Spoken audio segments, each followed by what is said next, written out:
দর্শক, আজকে আমরা এসেছি দিনাজপুর জেলার বীরগঞ্জ উপজেলার সিংড়া জাতীয় উদ্যানে। উইকিপিডিয়ার তথ্য অনুযায়ী সিংড়া বনকে 1985 সালে অধিভুক্ত করা হয় এবং বাংলাদেশ স্বাধীন হওয়ার পর 1974 সালে বন বিভাগের অধীনে নিয়ে গেজেট প্রকাশ করা হয়। পরবর্তীতে 2010 সালে 10ই অক্টোবর উত্তরাঞ্চলের অন্য 3টি বনাঞ্চলের সাথে এটিকে জাতীয় উদ্যান ঘোষণা করা হয়। সিংড়া মৌজার নাম অনুসারে এই সংরক্ষিত বনের নামকরণ করা হয় সিংড়া জাতীয় উদ্যান। এটি সিংড়া শালবন নামেও স্থানীয়ভাবে পরিচিত। সিংড়া জাতীয় উদ্যান উত্তরবঙ্গের দিনাজপুর জেলায় অবস্থিত। বাংলাদেশের একটি সংরক্ষিত বনাঞ্চল। স্থানীয়ভাবে এটি সিংড়া শালবন নামে পরিচিত।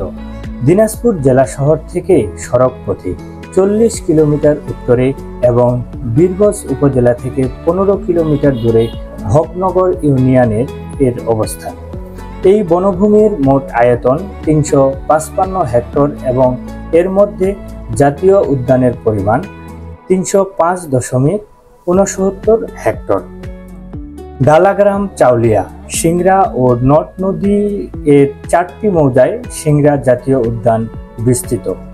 প্রাকৃতিক পরিবেশ, বন উন্নয়ন, বন্যপ্রাণী সংরক্ষণ এবং পর্যটক সুবিধার উন্নয়নের লক্ষ্যে 2010 সালে 10ই অক্টোবর বন বিভাগ এটিকে জাতীয় উদ্যান হিসাবে ঘোষণা করে। সিংড়া জাতীয় উদ্যানের মাঝ দিয়ে বয়ে গেছে নট নদী। পর্যটকের সুবিধার্থে এখানে একটি ছোট পরিসরে রেস্ট হাউস ও 2টি পিকনিক স্পট রয়েছে। শীত মৌসুমে এই বনে পর্যটকদের আনাগোনা বেড়ে যায়। সিংড়া শালবনের জীবন বৈচিত্র্য সংরক্ষণে আরডিএস বাংলাদেশের সহযোগিতায় স্থানীয় জনপ্রতিনিধিদের সমন্বয়ে গঠিত একটি সহ ব্যবস্থাপনা কমিটি কাজ করছে।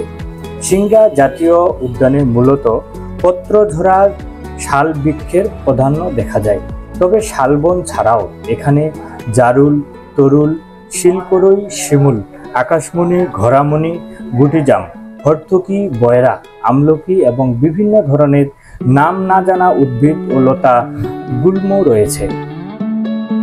একসময়ে এই বনে বাঘ, নীলগাইড সহ বিভিন্ন প্রজাতির বন্য জীববস্তুর আবাস ছিল। তবে বনভূমি ধ্বংস ও ক্রমবর্ধমান জনসংখ্যার চাপে এই বনভূমি থেকে জীববস্তু হারিয়ে যেতে থাকে। বর্তমানে এই বনের খরগোশ, শিয়াল, সাপ, বেজি সহ বিভিন্ন প্রজাতির পাখি ও পতঙ্গের দেখা পাওয়া যায়।